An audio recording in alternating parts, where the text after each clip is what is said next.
Okay, we should probably get going. It's such a great sign. Is that everyone is having such a good conversation. I just totally ignore the person at the front and carry on. I think that's marvellous. That means the organising committee has done its job.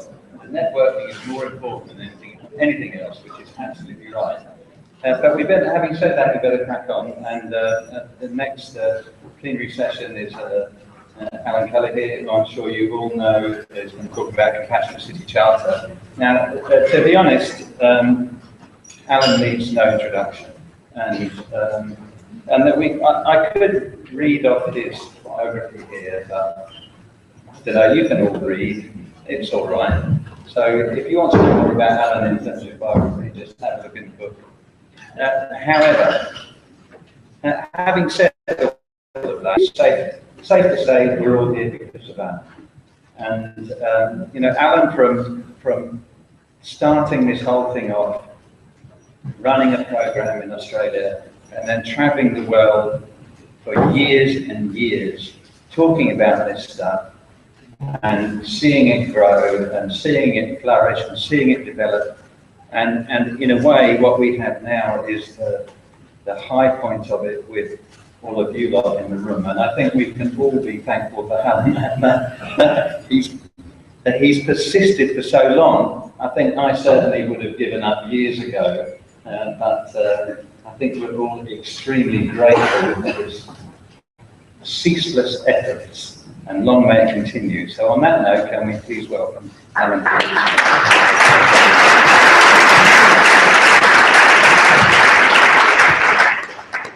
Thank you very much.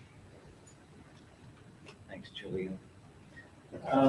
Okay, so today I'm basically introducing the Compassionate City Charter, which is essentially a charter that we hope local governments will adopt. I think when we talk about the public health approach, we try to borrow away at the areas where we think we've got strengths and the experience, and also to some extent the interest. And globally, what this has meant is that community development has been top of most people's agenda. It's community development, creating neighbourhood networks, or it's been reframing the use of volunteers that's been really important to the way in which we've led and forged new partnerships and relationships with the social sector. But this is the place to say that that's not all that public health is about, public health approach is about. There are also the issues of public education. And in this room, for example, and I always use this example, is that the Scottish Partnership for Palliative Care, which have been leaders in the public education approach. It's not that they don't do community development or any of those things as well, but they have led the major effort around public education, deseducation in the UK. The Scottish example is an extremely good example.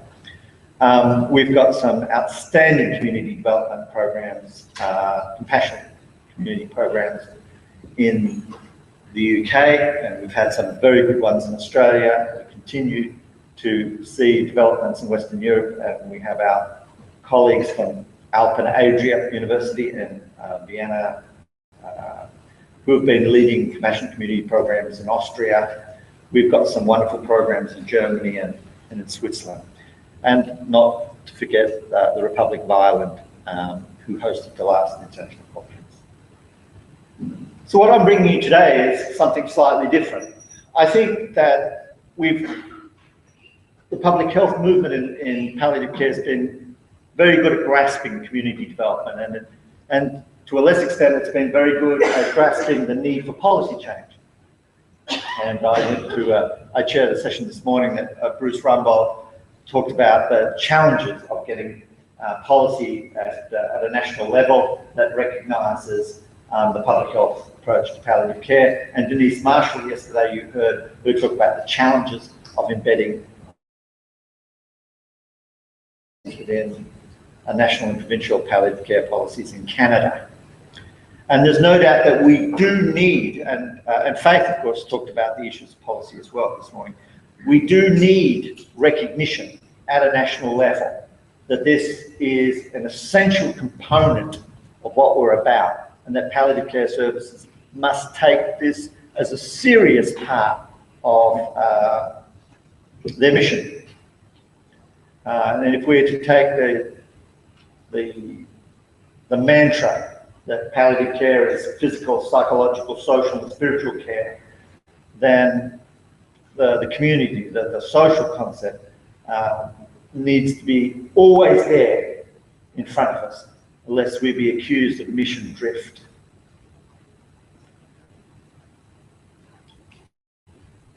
So, just to remind us all so we're on the same page, a public health approach isn't just about integrating palliative care into the mainstream service provision. It's fundamentally about recognising the limits to service provision. To recognise that health is not simply about addressing illness and disease, but also the promotion of health and well-being.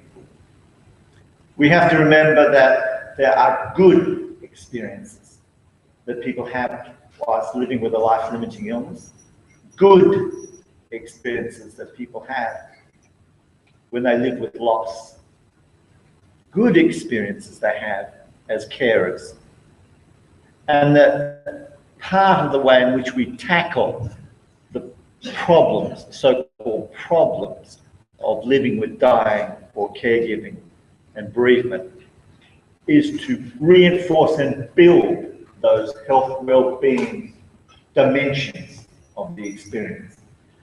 Like love, there are terrible things about love, but in the kind of popular culture, we always emphasize the pretty things about love. And the movies are made about the pretty things. But love is difficult, right?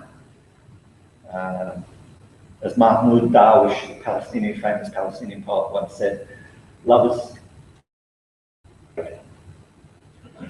And end-of-life care is the same. It's not all awful. There are some lovely and beautiful things about the end of life.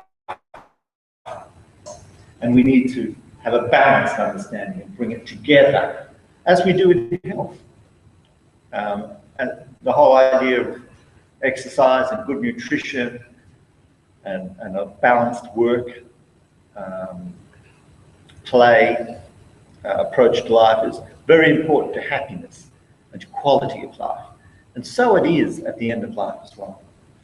We have to recognise that health is everyone's responsibility, so end-of-life care is everyone's responsibility. And we have to understand that aging and caring and dying takes a long time, and bereavement lasts forever. I really do resent those little graphs that show bereavement as a small triangle after death. I really do. There are some things which trouble me in palliative care, but that's one that irritates me. And it sells short the idea that grief is forever, that you are changed by loss. There are very few people in this room who have not experienced a deep loss. And you may not talk about it to many people, if anyone, but you live with it, it changes you. You are different. If we have the bulk of our population living with that kind of thing, we have to recognise that most of those people do not need therapy or counselling or anything like that. They may need support. And the challenge is how to provide it. But for it to be meaningful, we know that that support is lifelong. It means we have to build a different kind of community the way we've been building them in urban areas for the last 150 years. We have to rebuild. And palliative care has a role to play in that.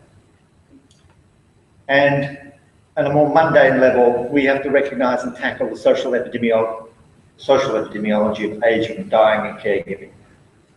Palliative care is about constipation, but it's also about loneliness and stigma and social withdrawal and social rejection and about sudden death and about suicide and a whole range of issues which, as you know, we can prevent. And if we cannot prevent, we can harm reduce. And to do those things, we need to act sooner rather than later. It is important to emphasise coping, but it is more important to emphasise learning. We need to learn from our experience. And that's a word that we don't hear enough in our work. Above and beneath and beyond and inside hospice, we have to recognise that palliative care services are always episodic and partial at best. And I say this all the time everywhere I go. Many of you have heard me say it before in my little Public Health 101 talks. But even here amongst friends and colleagues who know the public health stuff backwards, it is worth reminding ourselves always that the majority of time, that the majority of people spend whilst dying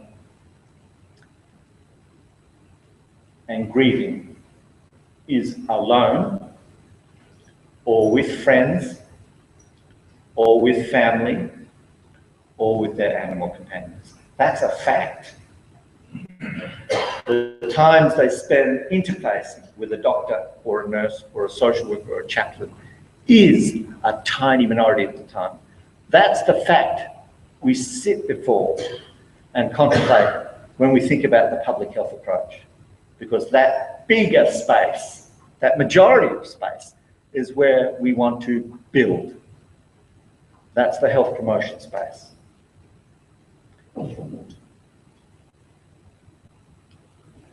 That means that these things we have to prevent, act early. We have to learn about the topics that affect us most in health, dying, death and caregiving.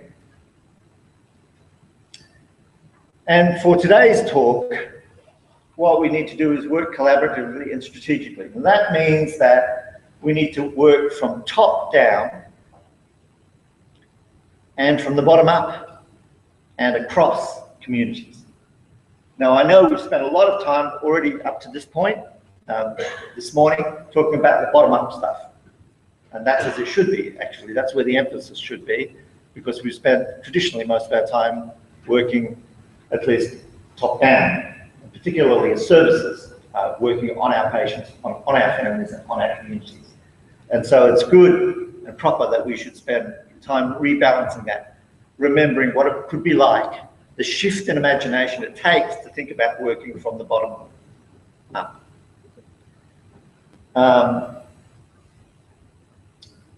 And it's also important to understand and work with diversity. To understand when you work with a bottom-up strategy,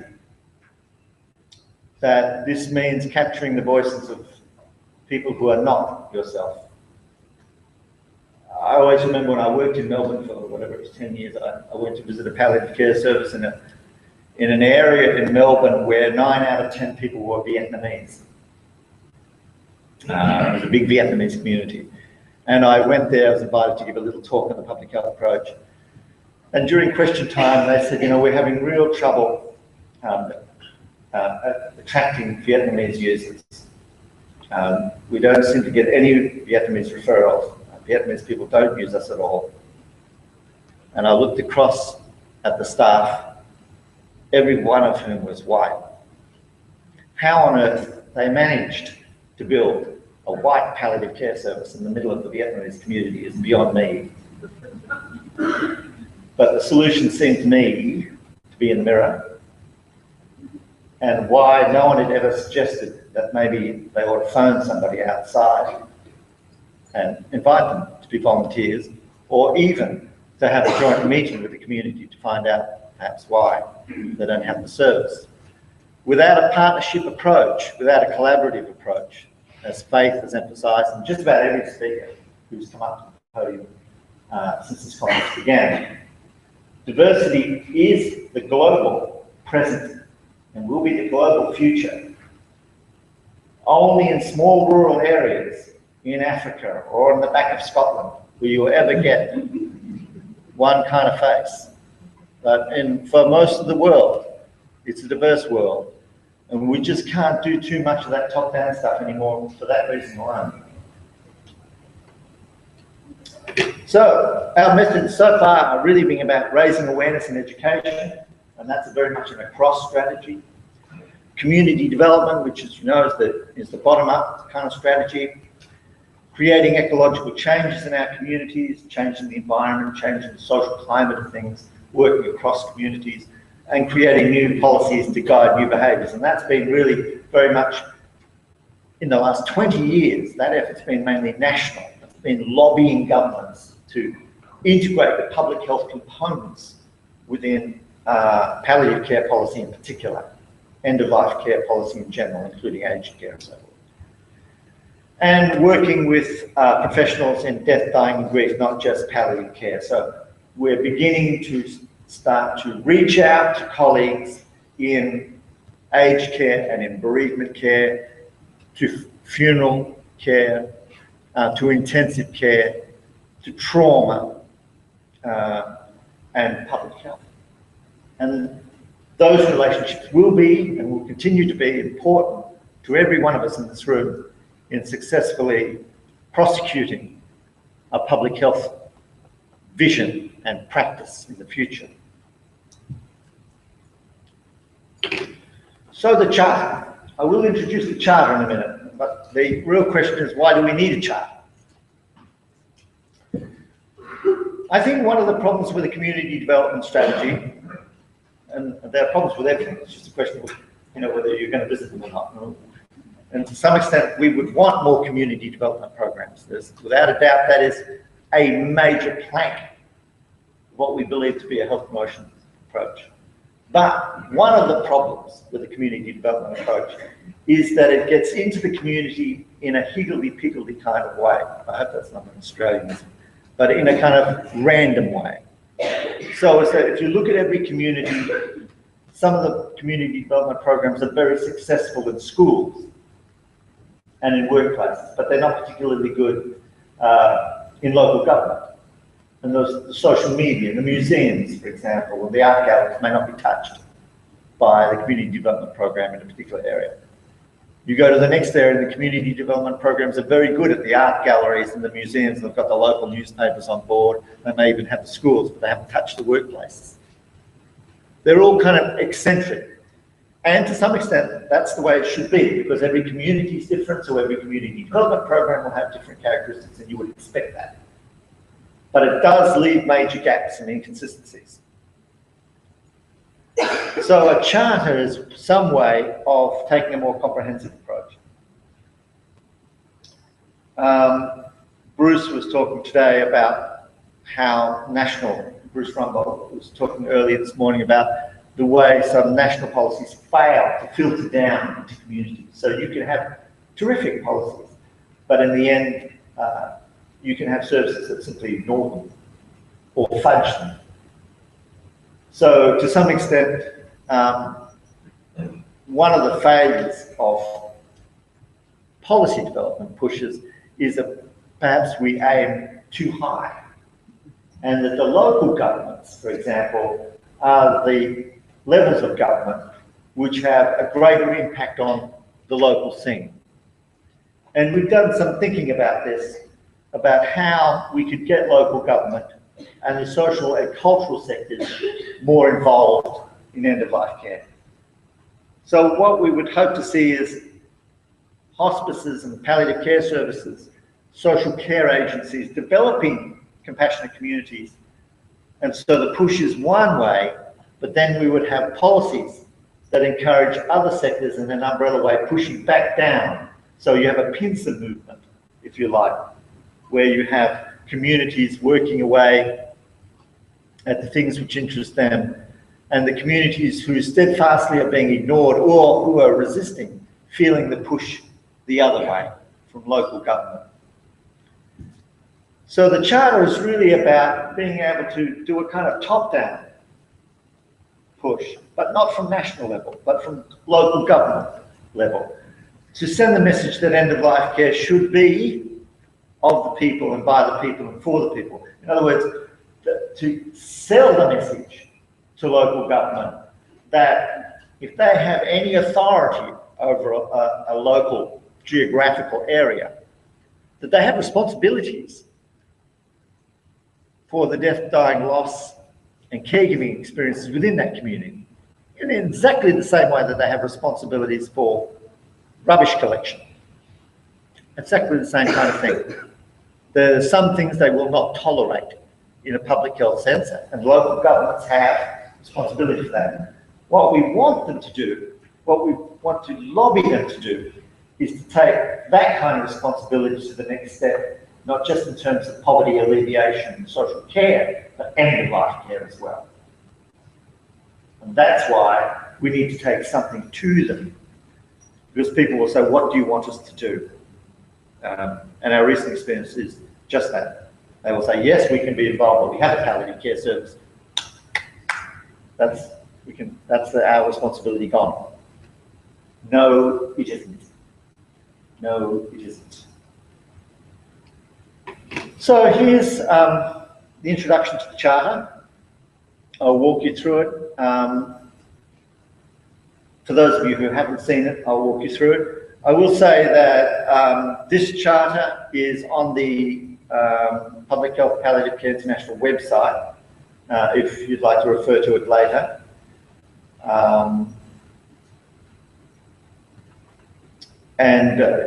It's going to be also published in the new book, Compassionate Communities, Case Studies from Britain and Europe, that I have edited with my Austrian colleagues, published by Routledge next month. So there's a number of sources where you can get it.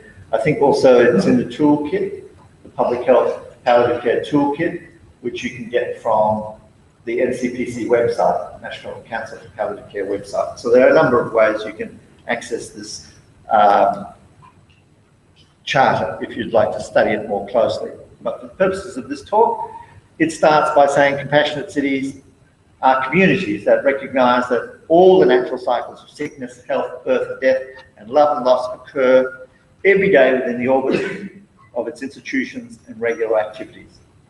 A compassionate city is a community that recognises that care for one another at times of crisis and loss is not simply a task solely for health and social services, but is everybody's responsibility.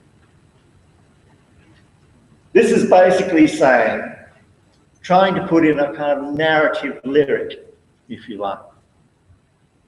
In the UK, the fact is we lose in England and Wales 500,000 people a year. 500,000 people a year die a year in England and Wales. Let's just say that conservatively, 2 people are bereaved by that. Conservatively. That's 1.5 million people a year we're talking about.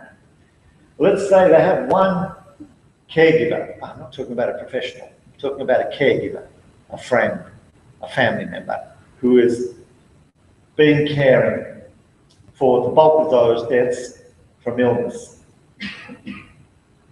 That would be at least 2 million people affected a year. 2 million people. So in 5 years, in a mere 5 years, it's a third of the UK involved.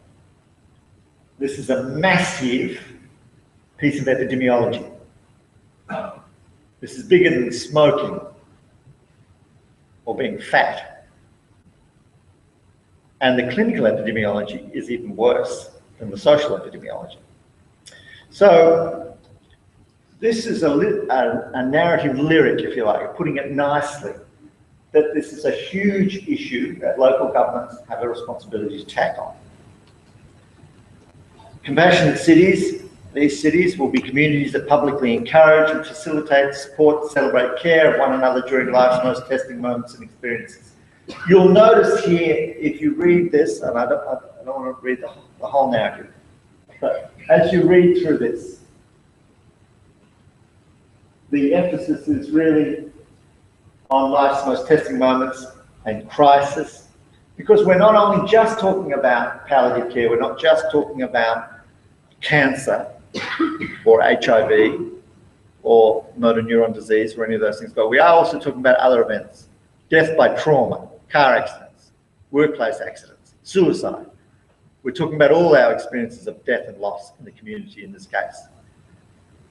Remember, we're not trying to lobby a palliative care service here. We're trying to lobby a local government to take responsibility for the life and death experiences of the people under its responsibility.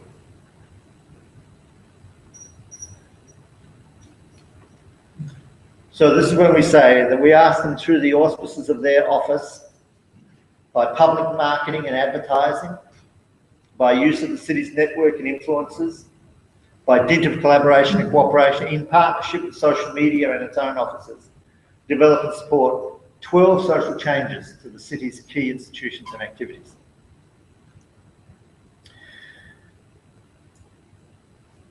Some cities are huge. I mean, we're talking to the City of London, for example, and the City of London has major problem with the Charter, just in terms of being able to exercise control over the City of London. Actually, London was broken up into boroughs. And so it's actually asking the City of London to liaise with the boroughs within London to operate some of this out. But there are villages and there are towns that are much smaller, and they all have a role to play in the educational activities. And they all have links with trade unions and the major faith groups. They all have little public health departments. Often they have public health departments, which is surprisingly innovative. They don't just deal with filling in potholes and taking the rubbish out. But whatever their little networks are, or their great networks are, the great and the good, we ask them to use those things to do the following 12 changes. To encourage the fact that, to be able to boast that most of the schools will have an annually reviewed policy and guidance documents on dying, death, loss and care. One of the earliest initiatives in death education is to ask schools to integrate death and dying in their curriculum. You know what I used to say about this? I mean, if you can do that, that's great. But I think that schools are beleaguered places where every lobby group wants them to integrate the next best thing in their curriculum. So they want a sex education, they want death education, they want mental health education, they want disability education. If everybody got their wish, there'd be no school curriculum. It would be existential lessons from 9 to 5. Now, I'm all in favour of existential lessons from 9 to 5. I never found the curriculum content of school when I was there particularly compelling. Although I did learn to speak English there, and I'm grateful for that. But I think I learned most of that in the playground. But you can understand schools are beleaguered by, you know, other people's lobbying them for, you know, the great existential questions.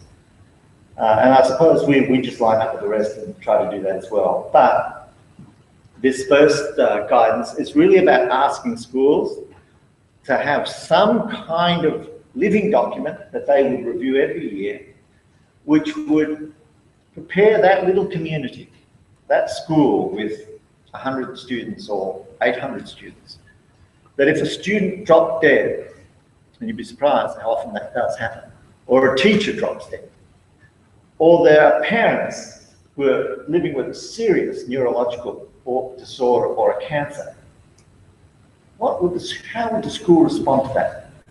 Have a thought, have a plan. The guidance document is about getting the teachers and the students and the parents together once or twice a year to say, we'd like to do something about this. What would we do? Let's think about what we've done in the past. What's worked? What hasn't worked? How would we like this to be done in the next 12 months? And review every 12 months that. It's a kind of a little policy document. And we ask the local governments to think about approaching the schools for such a document, and to be confident that most of the schools after a few years would have some document like that, a kind of a preparedness. I always find it interesting. I spent quite a bit of time in my past in Japan, and I'm always amazed at how the kids always were prepared for an earthquake. You know, they ring the bell, or the kids rush under the little table and hold the desk legs whilst, you know, the earthquake comes and goes. No preparedness document for when the ceiling falls in and half of them are dead. None at all. Just prepare for the earthquake, but not prepare for the mortality or the morbidities that come with earthquakes. I think we're a bit beyond that. The other one is that our workplaces as well. It's surprising the number of workplaces you work for. I know I work for the University of Bradford, and we don't have a workplace program about what happens when a staff member dies or when a student dies. I don't know why. It happens all around us all the time. Staff members get seriously ill. Their spouses get seriously ill. There is no guidance document. There is no meeting. Plenty of meetings on sexual harassment. Don't feel me up. That's more important than someone dropping dead in front of you, apparently. So if we've got don't feel me up documents, it's really good if we have death, dying, loss, care documents. And we're asking local government to lead in that kind of area. And again, the trade unions, a lot of the trade unions are very careful about worker welfare and have guidance documents on worker welfare. And we ask that local government begin discussions with the major trade unions and say, what will the trade union or union response be to death, dying, loss and care in the workplace? And many of them actually do have and have commenced discussions. Some have real policies around that, particularly bereavement care, for example. But bereavement care is just one thing, and days off are another thing. So it's good for trade unions to be on board with that, along with workplaces. Churches and temples. We ask that churches and temples have at least one dedicated group of end-of-life care. Sometimes they're doing a bit of end-of-life care. Surprising the number of faith groups who have volunteers and who work and who target families that are at times of crisis and provide support. And that's a great thing. But it is also true that quite a few faith groups don't have that. And it would be good to encourage that in a more systematic way. And indeed, perhaps even encourage them to link up with each other and to swap and discuss and practice wisdom and practice experience in that way. We ask that at least half the city's hospices and nursing homes, care homes, have a community development program involving local area citizens.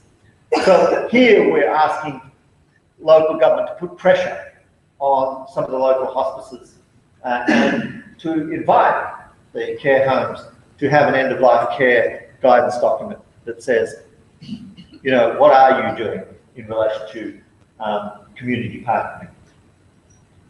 And again, we ask that half the city's major museums and art galleries hold an annual exhibition on the experiences of ageing, dying, loss and care. And I always say this kind of thing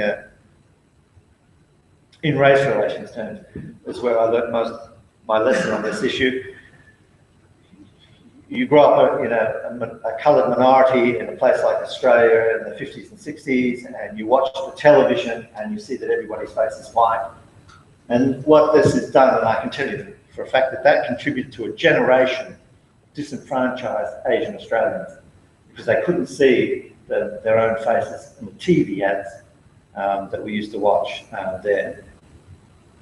And you either conclude that either Australia doesn't like coloured minorities or they don't consider them Australian citizens. It doesn't really matter which interpretation you go for, they're both bad outcomes.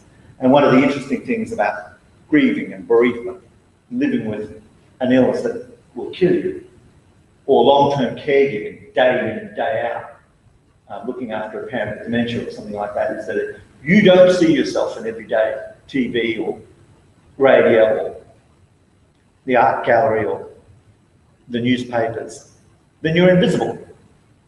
You're invisible. And that compounds your isolation. It compounds your sense of isolation. It disenfranchises you. It undermines your support. And the support that you get feels like pity because it's not a structural part of your everyday experience. It's not, in other words, part of the culture of your society. So it's very important that the cultural institutions and social media in a community reflect back some of the dimensions of crisis and difficulties that many of us experience day to day. Seventh one is about a peacetime memorial. In many of the countries I've lived in, we have a Veterans Day. In Australia, we used to call it Anzac Day. I can't remember what we call it in the UK. But you have a day where people who fought in past wars remember their dead. But the reality is the bulk of the people who die every year don't die in wars. They die in peacetime.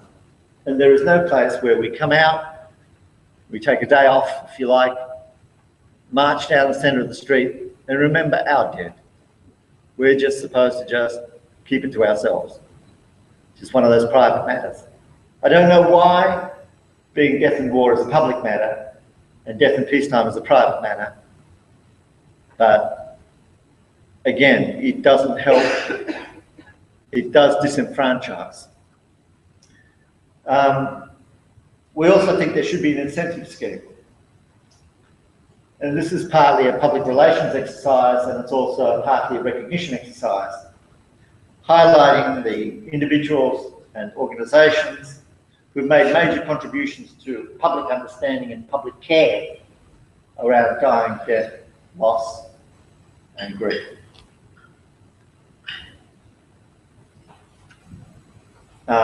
We ask that the local government, through their usual social media and their policies and services and funding opportunities, address the compassionate concerns that we're gathered here today to talk about. That the city will encourage local social and print media for a citywide short story or art competition.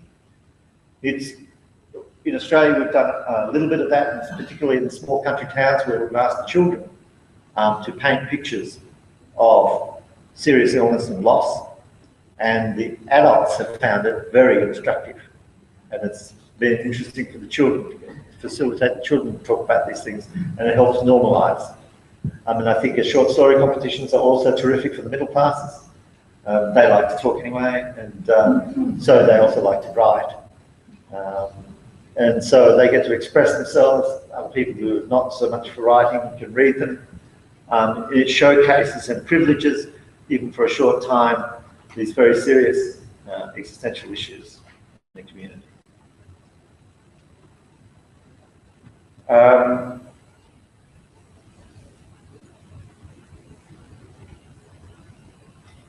So again, the policies and activities that we have should, whatever they do, whatever the earlier 10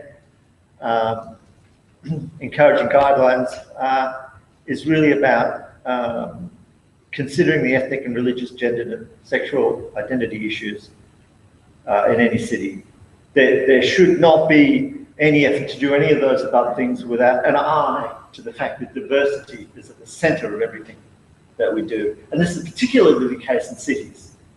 Cities really are modernist constructions, to use a sociological piece of jargon, that are places where the world gathers.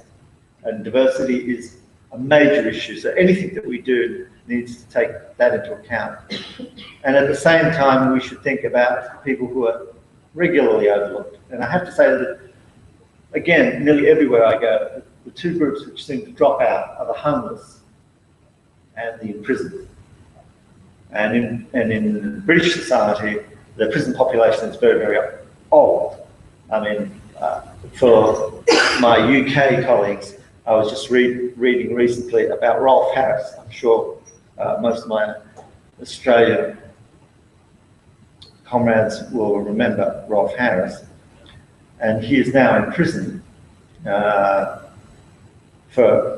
and you know, it's a very well publicised case now. I think Rolf Harris is in his 80s. And recently I was reading that there are another 20 accusers have come forward, and he will probably have to face retrial. He is typical, surprisingly, of the British prison population. It's increasingly being filled with older people, particularly older men, especially as we sweep through and try to clean up past sexual predators. And those people will need end-of-life care. Many of those people will die in prison. These are not just tabloid headlines. These are realities. and there's very little work being done looking into the needs of the prison population. And it's the same with the homeless. Homeless people live with loss, that's their life. And they live with usually at least one major identity which has died before them. And they live with dying and loss on an everyday basis, and then the physical thing eventually catches up with them. And we do not provide enough social and political and clinical attention to this particular group, and yet they are among the most vulnerable of our society. We make these pleas for ourselves in palliative care that we are looking after people at their most vulnerable time and one of the most vulnerable populations. And I put to you as a group who've argued this for themselves, that we often leave out yet another group, and they are the homeless and in prison. So not all towns will have prisons. Not all towns will have people sleeping rough. But homelessness and prisons are a big issue in the larger cities. And when we lobby local governments, we try to bring this to their attention as well. And then what we ask is that after every 2 or 3 years that they review those things. Now you will obviously think of sectors which we've left out of here, for example. Universities and colleges could also be involved. Restaurants could be involved. Veterinary surgeries could be involved. The bulk of the work that vets do is euthanasia, surprisingly. And they have an enormous amount of experience in grief support. They're under-recognised professional group in every community who do a lot of grief support. And they're great allies, potentially, and people who can contribute to understanding a grief in the community. So, you know, there are many sectors, and what we ask is that if you adopt a charter and you want to call yourself a compassionate city, that every 2 or 3 years you look at a new sector that you haven't been involved in and add that to your commitments. So it's really about a city that embraces a view of health and well-being, that takes on social empathy and understands that a good life also means that we need to act right to the end of it.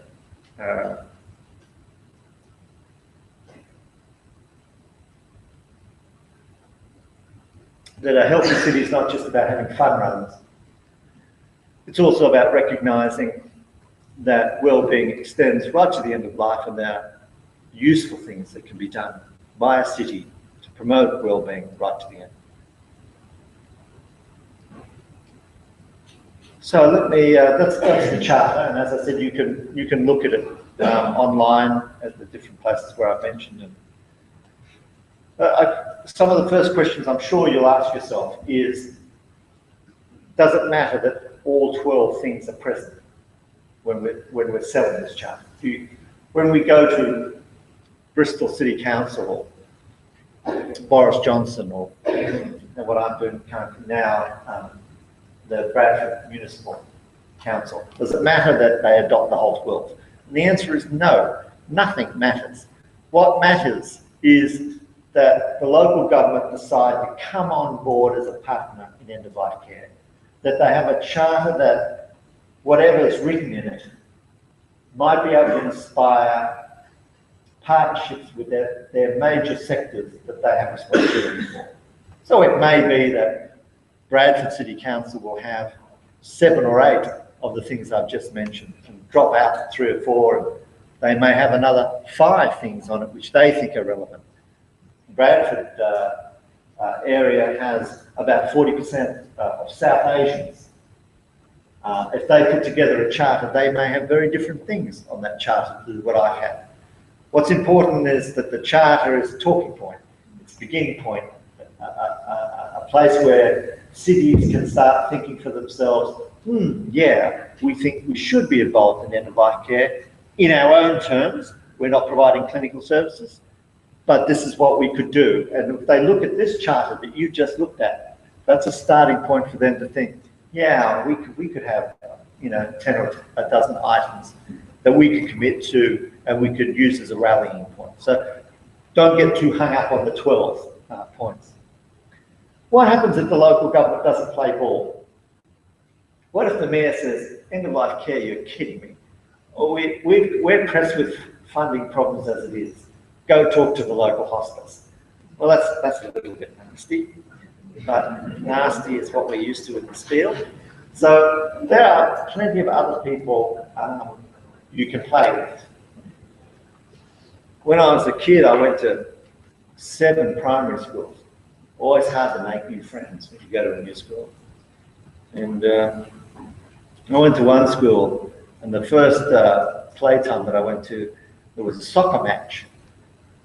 Oh, there was about 20 kids playing soccer, and I just went up and I said, could I join? And the boy who owned the soccer ball, who's the king, said no, we have enough players. So I sat on the lines for a while, watching them play, and thought about it a while.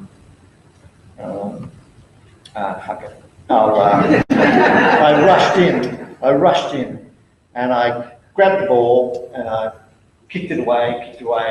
I had 20 people chasing me for the ball, and finally somebody got the ball back. So they played for another 10 minutes.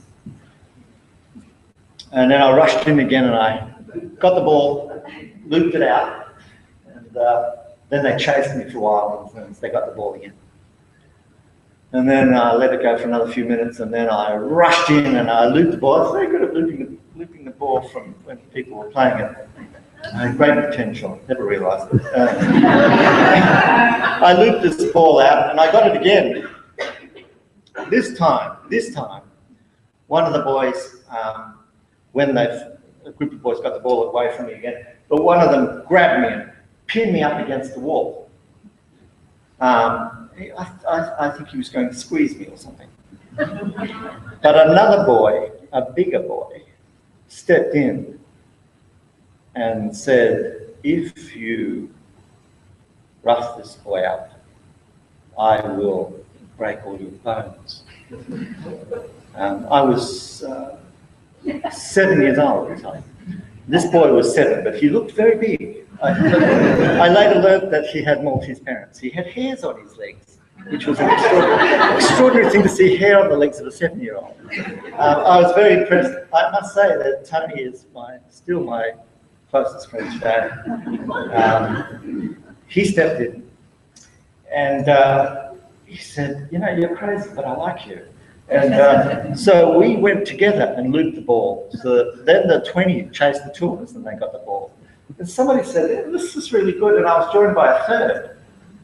I was joined eventually by another 2. There were 5 of us before the king, the ball owner, said, oh, hell, all right, join. You 2 go over that side, you 3 go over that side, and we were part of the soccer match. So we can have mayors who won't play ball, but we can always get another friend and another friend, and eventually the mayor will come begging to be part of the action. And we'll say, always good to have another friend.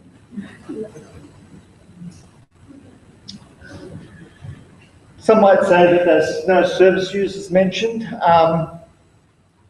That's right, and I think this question came from the floor earlier about the International Association too. Remember that we're about citizenship. This is not just about patients, it's about everyone, it's about all of us. I would hope in a compassionate community, even as palliative care practitioners, that you would be part, not as a palliative care person, but as a normal person, participating in a neighbours program or helping develop policies at your children's school. It has nothing to do with service use. This has to do with underlying and strengthening the foundation of the services that we use together. It doesn't matter that any advisory or steering group is not socially and culturally diverse. I think you know what the answer to that is after today. It's absolutely essential, particularly if you're in an urban area. Not so much, again, if you're out in a rural area where it's racially and religiously more homogenous. But certainly in the major towns and cities, is absolutely essential. It's absolutely essential. It depends on how big you want your steering group is, but it's always good to have people of colour there. Obviously, it's very important to have not just people who are heterosexual there as well. Think about the gay and lesbian community and religiously diverse communities as well. You need to be, you know, politically mad about this in a correct sense, but it is very important that you're mindful that diversity is an issue, and you can never go too badly on that one. And does it matter that it's not a grassroots community development approach? And I think the answer is no. What we're suggesting here, what I'm suggesting here, is that it's very important to do everything. It's important to have a public education program. It's important to have community development programs. It's important to get governments on the side. We need to do it all. This is not replacing anything. This is just adding something. And it's just, the charter is literally a methodological strategy, if you like. So here's a recommended organisation for towns and cities. You have the mayor at the top, and you have the mayoral team. And what we suggest is that they have a compassionate communities advisory board. They would be the people who would be essentially the end-of-life care people. Most of this so far, and there's a few of us now lobbying our regional cities and towns for this, and they're usually palliative care colleagues, of course, that's what we are, most of us. So usually the Compassionate City Advisory Board would have representatives of the local palliative care service, perhaps the bereavement care service, perhaps, you know, the aged care sector, they might have an interest in this too. It may have people from the funeral industry, or the local vets, whatever. But a small board that basically keeps the mayoral team on board. Preferably they are public health palliative care people, because what you don't want is for the council to think of this in service terms, that they're not providing death education for schools. That is not what they're doing. What they're doing is stimulating discussion and providing leadership around schools. It's also important to have social media partners. Very important to have the local newspapers or the radio stations, whatever, to be involved. Museum directors, art gallery curators, and community sector as well. It'd be nice to have citizen representation. We talk about service user representation. This time we'd be lovely to have a cross-section of the community involved. Sometimes these are separate advisory groups, sometimes they're just one advisory board. It doesn't really matter that much. Who should use the charter? Well, as I said, ideally local government, but if there's political reticence or fear of failure or ridicule, you can always use other forms of community leadership until such time as you're up and away. So churches and faith groups are very, very good organisations. I think somebody said in the presentation that I attended earlier, it's quite amazing what some of the churches and faith groups are doing, and they are terrific vehicles, often with committed parishioners and so forth. The only suggestion is that, particularly in the larger towns and cities, that the faith groups work as a coalition around making their communities compassionate communities and adopting the charter. Hospices, of course, can provide leadership. They've been doing so for the last 10 years. And palliative care, public health services could do it. They could adopt the charter and take the leadership role, make the phone calls, visit the schools, the trade union people, the Chamber of Commerce. Anybody could really do this. The other group, which sometimes is very keen on having a unique leadership role, is some of the clubs like Rotary, Lions and Apex, other service clubs. Some of these are very keen to adopt a charter and have a major role to play, particularly in smaller communities where Apex, Lions really do have the key businesses as their members, and some of the church leaders as well. So they're often very good places to use. Some volunteer organisations and charities could also, Macmillan, Marie Curie, Help the Hospices, any of those people could really take leadership in certain regions. And itself, the Chamber of Commerce, a lot of chambers of commerce, it's surprising how many of them wish to have a social welfare face. And this is really a kind of a social rather than health approach. And so some of those people may, if walked through the charter, could also take this up. But as I said earlier, in all cases, I think you should involve the local government, even if they don't lead on it. One of their senior people should participate in what they're missing out on. These you want to learn more about compassionate cities.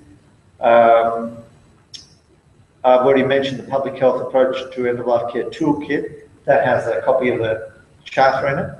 The Public Health Palliative Care International website has a copy of the charter on it. And for those of you who don't, or who want to have an ongoing death education, professional development resource, there is the Association for the Study of Death in Society, the ASDS. They have a table here during the length of the conference. You can go and talk to the person behind that table. They are largely a group of humanities and social science, cultural studies people who study death, dying, loss, and care. There's quite a few members of the funeral industry also who are members of that. And they've got a journal, a Taylor and Francis journal called Mortality, that looks at all sorts of aspects of death, dying, and loss in culture, in the culture around us. So if you feel you're not, really getting enough education around death and dying from palliative care sources, the ASDS are a very interesting organisation worth considering having a word with today or in the future. I think that's all I have to say. I'm sure we have a lot of questions. I'm more than happy to take those now. Thank you.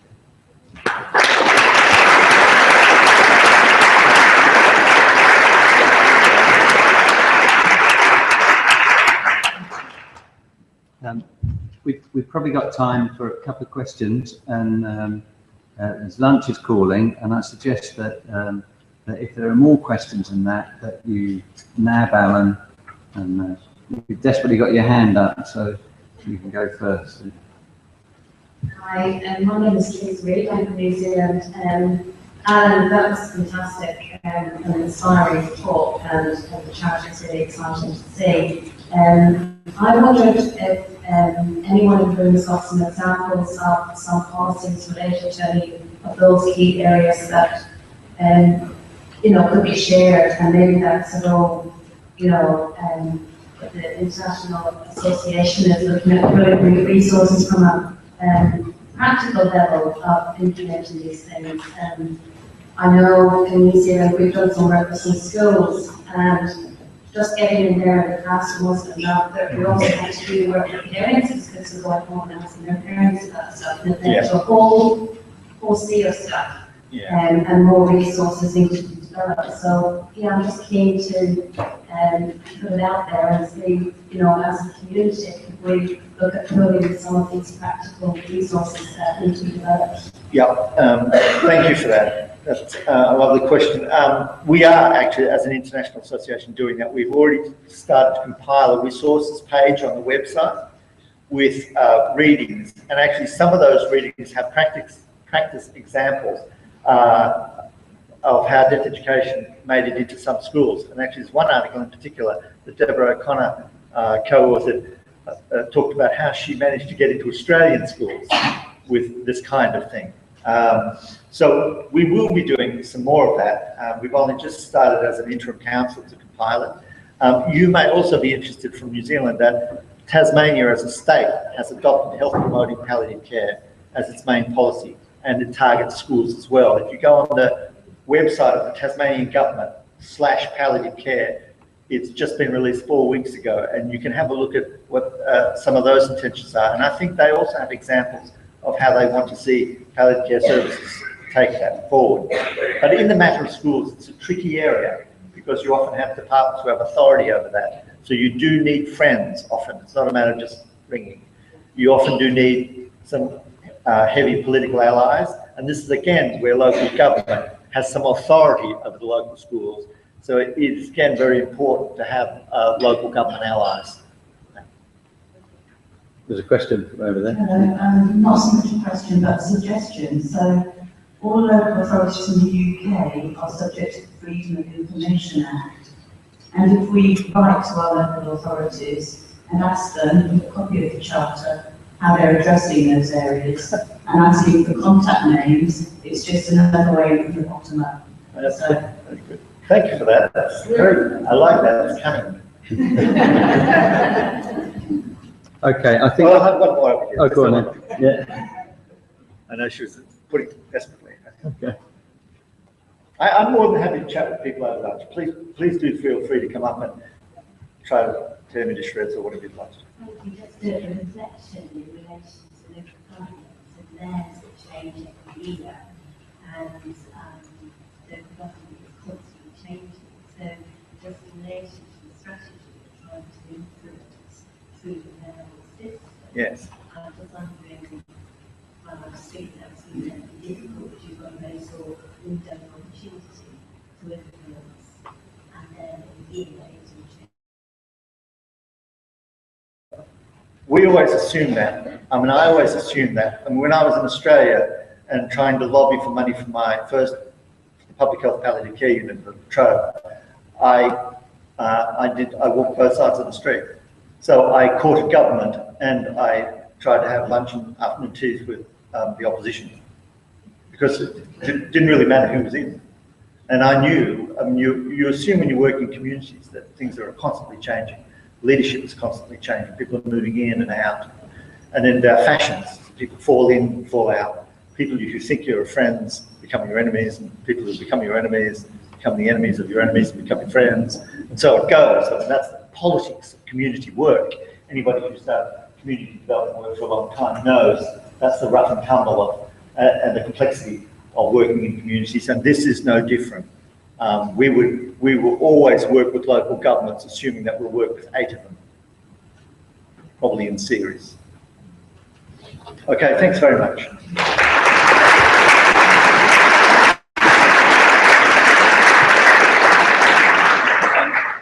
I've got to remind you of 2 things. One is we vote at the desk of the Palliative Care Public Health International. And the other thing is, if you want to join up, remember to complete the form. Thank you, Allan, for yet another inspirational speech. It's absolutely fantastic. Now, despite Allan having given one of these out already, he doesn't know what's inside. I've warned him that it's not a medal. But if he's really keen, we can always drill a hole in it and stick it around his neck. Thank you very much.